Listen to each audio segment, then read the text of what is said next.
ગોવિંદનાથ મહારાજ બાબા બાલકનાથ મહારાજ ભક્તિરામ મહારાજ ગોવિંદનાથ મહારાજ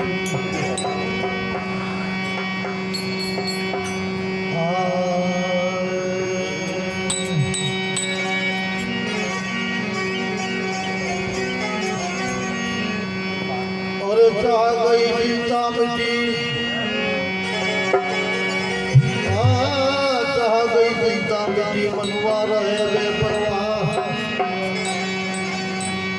कछु वस्तु चाहिए नहीं वो सहन का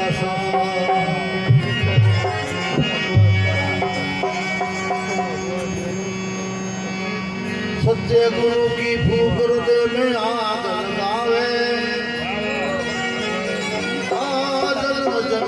पाप जलते कैदास सुल्तान समझा करके बात समझ में आवे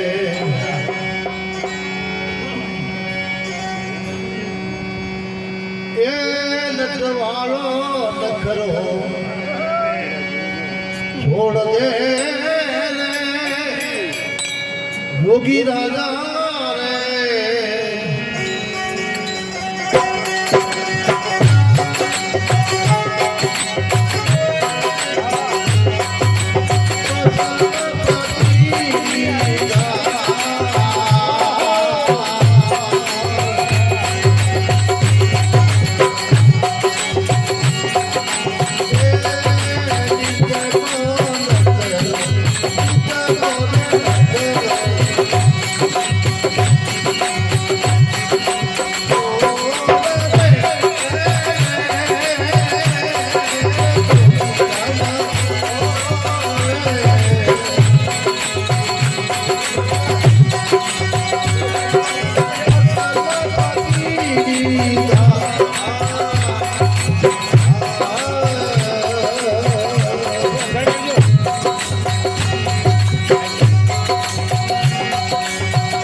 Oh,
આજે પવિત્ર ને પુનિત ભૂમિ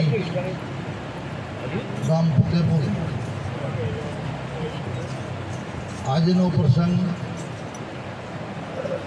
આપણા આદરણીય લક્ષ્મણસિંહજી એ સરકારી સર્વિસથી નિવૃત્ત થયા એના ઉપલક્ષમાં આજનો ભજન સંધ્યા અને આવતીકાલે એમના બધા જ જે સાક્ષીદારો કર્મચારીઓ અને સમાજના બધા ભાઈઓ અહીંયા સમાજ દર્શન આજે સંત દર્શન ભોજન પ્રસાદ અને ભજનની જે આયોજન કર્યું ને આપણે બધાને અહીંયા લાભવિંદ કર્યા આજે આપણને મોકો આપ્યો એ બદલ એમને ખૂબ ખૂબ ધન્યવાદ.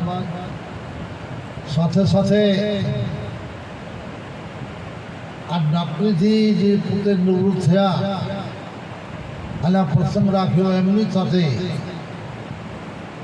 આપણા વિવેકનાથજી મહારાજ એમની પરંપરામાં જે એમના ઉત્તરાધિકારી બન્યા હતા આનંદનાથ મહારાજ એમની થોડી શરીરની તંદુરસ્તી ન હોવાથી બીજી હાજરી ના આપી શકે એટલે એમને બદલે લક્ષ્મણસિંહને આચાર્ય બનાવીને એમની પરંપરા અનુસાર જેનો નિર્મલના નામ દાન કર્યું અને એમને ગુરુગાદીથી મહારાજ શ્રી પોતનાથ સંતોની સાક્ષીમાં એ કાર્યક્રમ સંપન્ન કર્યો. આપણે બધી એને નિહાળ્યો, આનંદ થયો. આજના પ્રસંગમાં અહીંયા ઉપસ્થિત આદરણીય પૂજનીય એવા બોધનાથજી મહારાજ રાજસ્થાનથી, આપણા આનંદનાથજી મહારાજ આજ મહારાજની ગુરુગાદીથી, અમારા મહંત શ્રી સત્તાનપુરજી મહારાજ અને વયોવ્રત અને જ્ઞાનવ્રત જેનો જ્ઞાની અમે મોટું નામ છે એવા આપણા પૃથ્વીરામ બાપુ, સાથે સાથે નરેન્દ્રનાથ મહારાજ, લાલુરામ મહારાજ, અહીંયા જબરરામ મહારાજ, પ્રેમનાથ મહારાજ અને પ્રવીણનાથ મહારાજ, સોમજીરામ મહારાજ. આજના મંચ ઉપર નામી અનામી આચાર્યગણ સંતો અને જે પેટી ઉપર સોળ આપેલા છે શ્રી બસુભાઈ, ઓર્ગન ઉપર જે સોળ આપેલા છે મેહુલભાઈ, સમસ્ત સંગીતકાર મિત્રો, हमारे सामने बैठेली समस्त सभा माताओं ने बहन, હકીકતમાં વિવેકનાથજી મહારાજનો મારો ઠીક સારો પરિચય હતો. મહારાજ ખૂબ પ્રેમી હતા, વિવેકી હતા, સંતને સમજવા ખૂબ અંગત મારો સંબંધ પણ હતો અને એમની પરંપરાથી પણ અમને ખૂબ હિત છે, પ્રેમ છે. એમની પરંપરા સારી ચાલે, સુવ્યવસ્થિત ચાલે અને ઉજાગર થાય એવો અમારો હેતુ છે, ઈચ્છા છે. અને ખરેખર મહારાજ તો એક અચ્છા સંત હતા અને એમને ગુરુ મહારાજ નાથકંઠી પહેરાવીને વિવેકનાથ નામકરણ કર્યું હતું. એ ખૂબ સુંદર સારાની જે વંશમાં કોઈ ભક્ત પાકે, સંત પાકે, એ વંશ ધન્ય બની જાય છે. એ વંશ સાધારણ નથી હોતો. સાધારણ વંશમાં સંતો જન્મ નથી લેતા, પણ મહાન વંશમાં સંતો જન્મ લે છે. એટલે માટે કબીર સાહેબજી એક દોહે સારી વાત કરી છે. કબીર કુલ સબકો ભલા પર જિન કુલ જન્મે દાસ. આ બધા કુળો, કોઈ કે મોટો કુળ, કોઈ કે નાનો કુળ. કબીર સાહેબ કહે છે હું તો એને મોટો કુળ માનું છું જે કુળ મેં સેવા ભાવિક દાસ પુરુષો જન્મે છે. એ કુળ પછી જોધપુર મહારાજનો હોય કે સાધારણ કુળ મેત્રનો હોય. એ જે કુળમાં પરમાત્માનો સંતોનો દાસ ભક્ત જન્મે એ કુળ કબીરજી કહે છે મહાન. કબીર કુલ સબકો ભલા પર જિન કુલ જન્મે દાસ.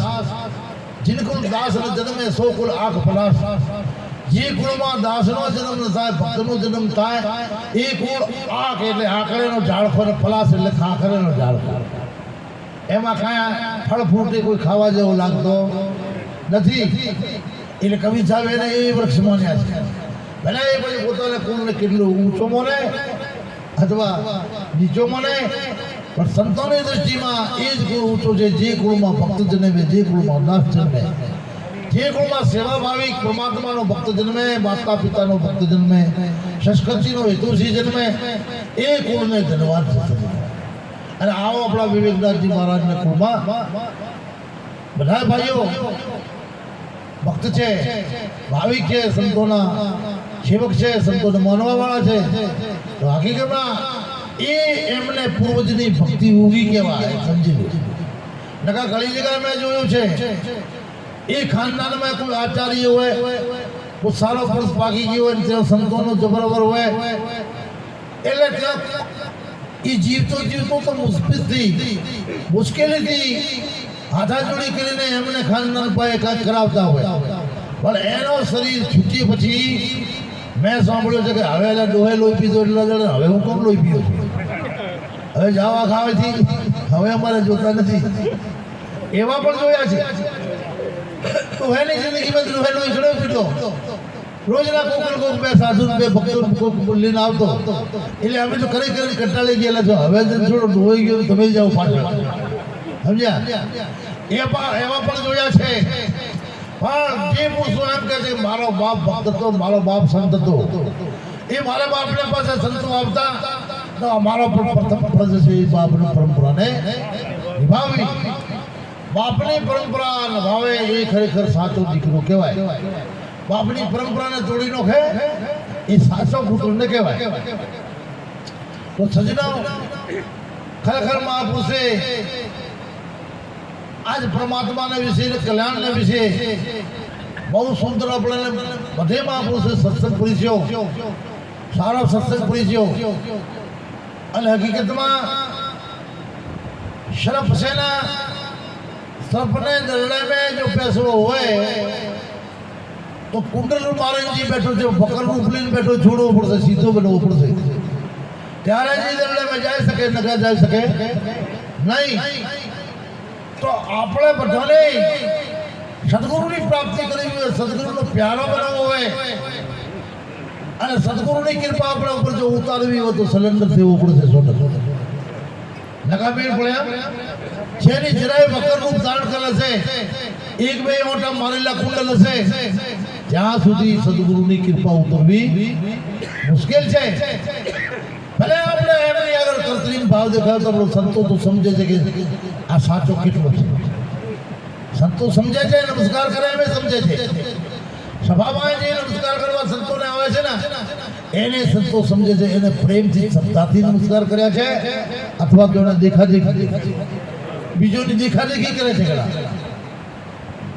એટલે મહાપુરુષો કહે છે નમન નમન में फेर है बहुत नमे नादान नमन नमन नमन में फेर है बहुत नमे नादान દગલબાજ દોઢા નમે ચિત્તા ચોર કબાન એ જગ્યાવાળો માણસો વધારે નમે ચિત્રો ઝૂકી જાય ચિત્રો છે ને ચિત્ર નામનો પશુ એ જમીન ઉપર ચોટે જાય પણ બીજાને પ્રાણને લઈ લે અને તીર છે એ ધનુષની દોરી ખેંચે એટલે ભલે ધનુષ છેડે છેડ ઓડી જાય એટલું ઝૂકી જાય પણ એનામાંથી તીર છૂટે ના બીજાનું પ્રાણ લઈ લે સમજ્યા નમન નમન ફેરે બોત તમે નાદા દગલબાજ દોઢા નમે ચિત્તા ચોર કબાન એટલે હકીકતમાં માણસ સંતોને ખબર પડે છે કે સભાની અંદર ગમે તે માણસ નમ્યો છે હાથ જોડે છે પણ હકીકતમાં ઓનો સાચે અર્થમાં નમન કેટલો છે શ્રદ્ધાપૂર્વક નમન કેટલો છે અને એટલે આપણે મહાપુરુષે કીધું પણ છે માણસની અંદર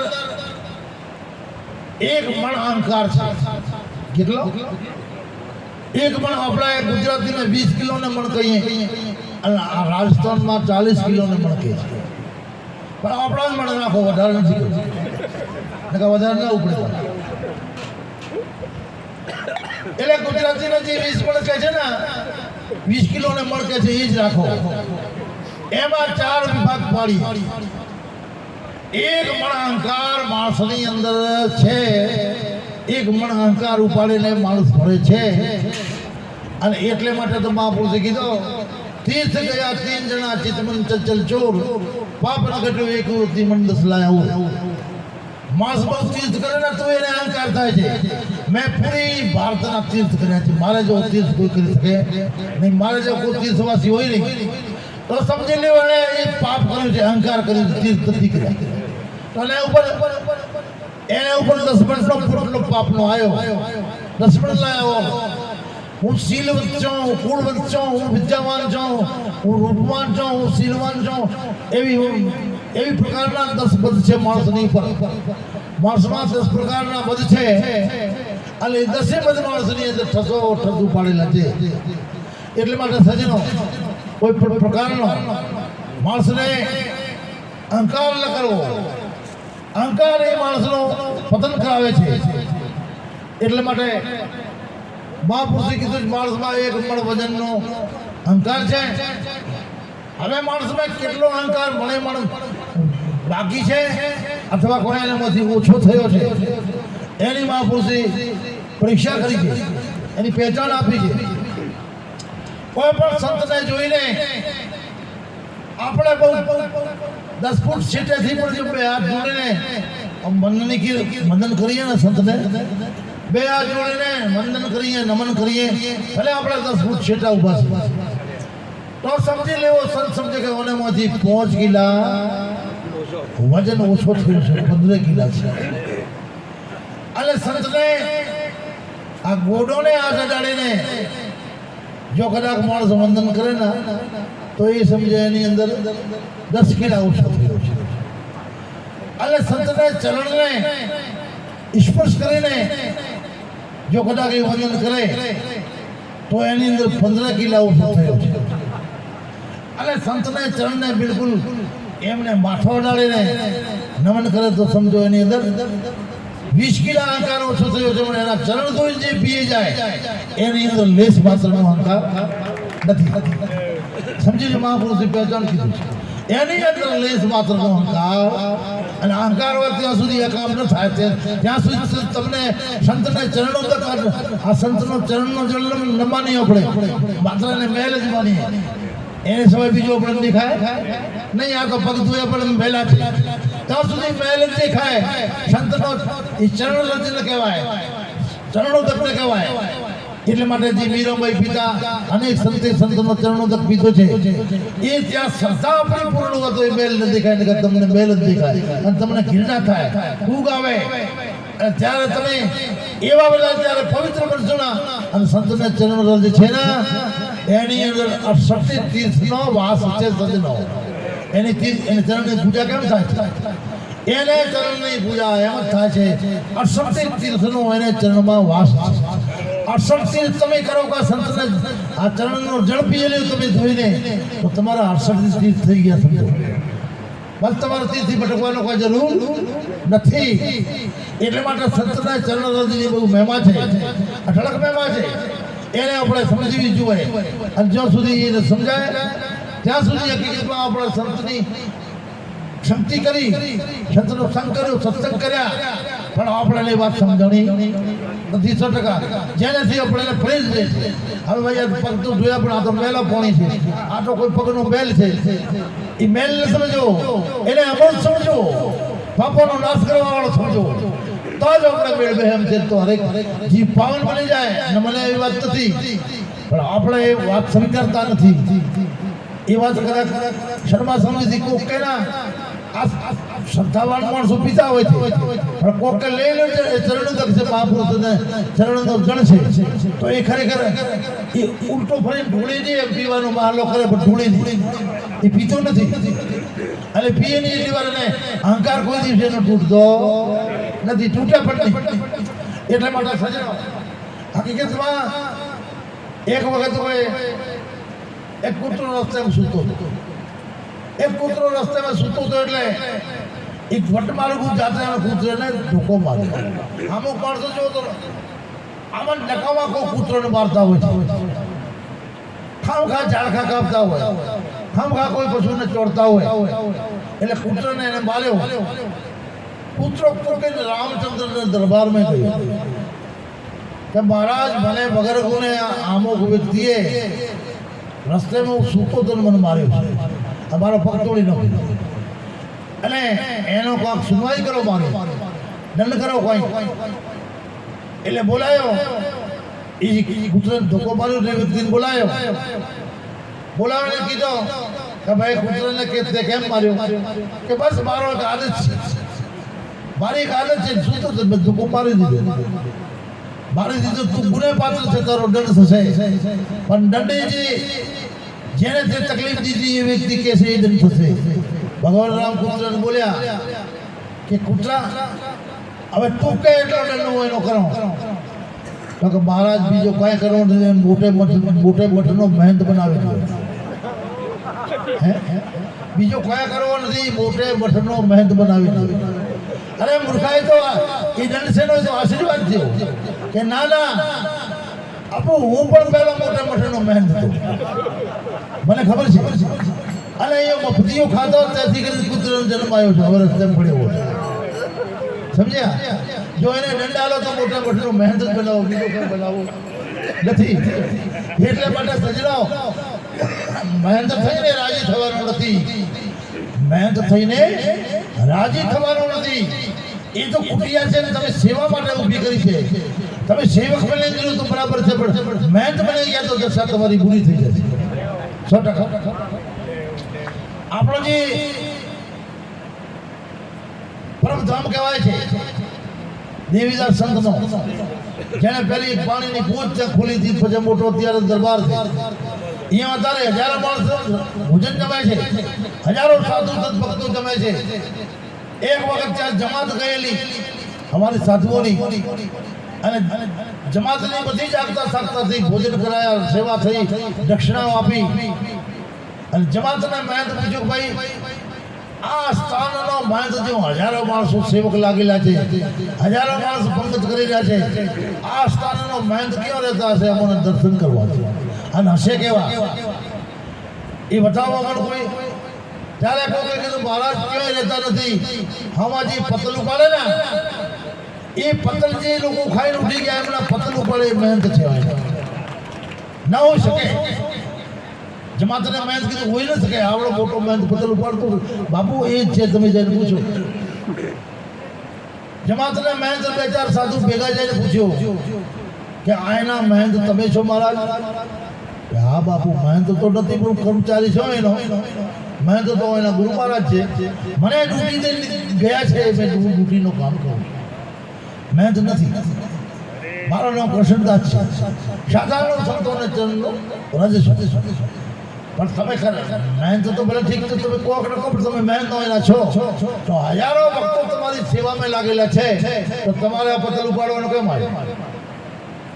કે મહારાજ સવા શું બેઠો છે, એક કૂતરો ખોવાલો પડ્યો, એ તો ખોવાલો કૂતરો છે, એને પંપ થઈ છે.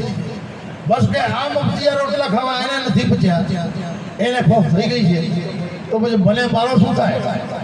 એટલે મારી રોટીનો બદલો ઉતરે તો મારે અહીંયા પતલું પાડવા, હું રોટલો ખાવ એટલો કરજો ઉતરવું જોઈએ, એટલો ટોપો મારે આ કરવો જરૂરી છે.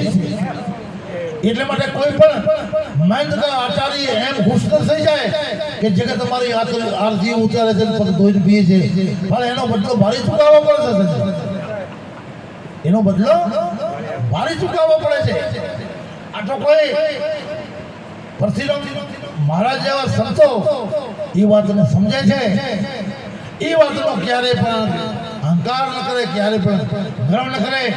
હજારો શિષ્યો ભલે એમની આરતી ઉતારતા હોય, હજારો શિષ્યો ભલે એમને ફૂલમાળાઓ કરતા હોય, પણ એ ક્યારે અહંકારમાં ના આવે. આ મારી પૂજા નથી, પૂજા સદગુરુની થાય છે. મારી પૂજા નથી થતી, આ પૂજા સદગુરુની થાય છે.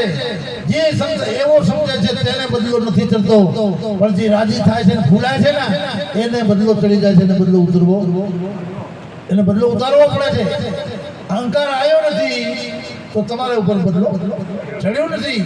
આ સંત ગતિ છે ને એ બહુ નમ્ર રહેવાની છે, નિરંકાર રહેવાની છે, એકદમ ને એકદમ સેફ રહેવાની છે.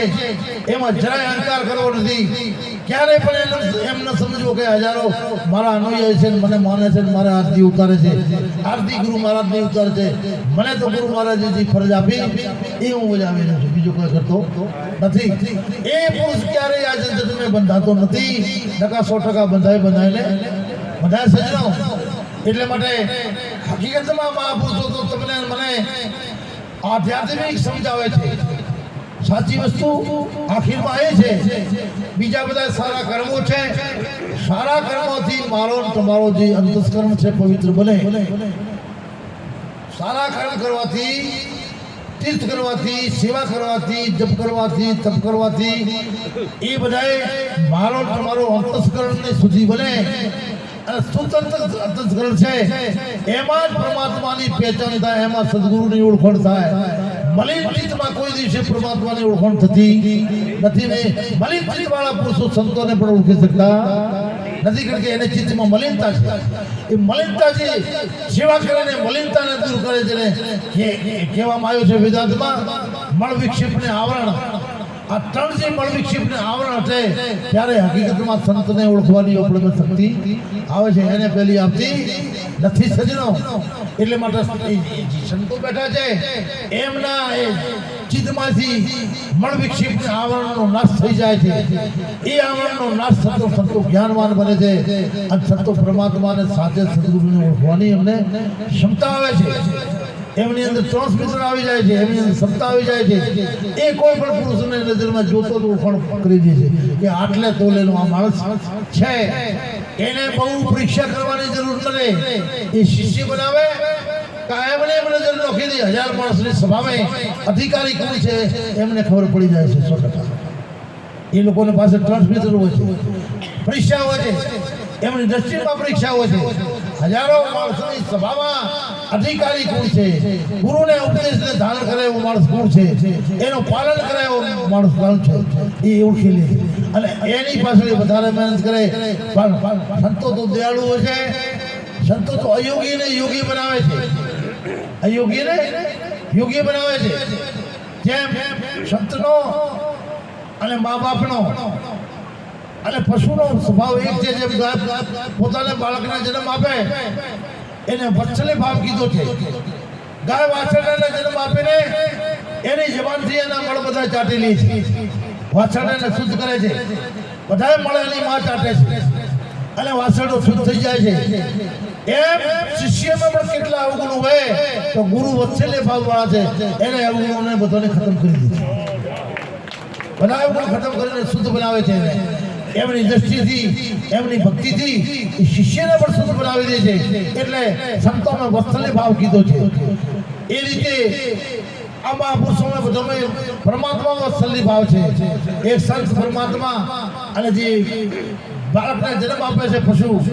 એટલે તમે સમજી લો, એક બાળક છે, એક બાળક સમજીમાં રમતો રમતો માન લો કે જાજરું કરી ગયો એકી કરી ગયો એટલે લુગડા ખરડી દીધા હાથ ખરડી દીધા અને એની મા બાપ પાસે જતો રહ્યો હવે એની મા બાપ ક્યારે એને ફેંકી નહીં દીધી ફેંકી દીધી એને તરત જાય પાણીથી નવરાવે ધોવરાવે શુદ્ધ કરે અને પાછો એની ગોદ ઉપર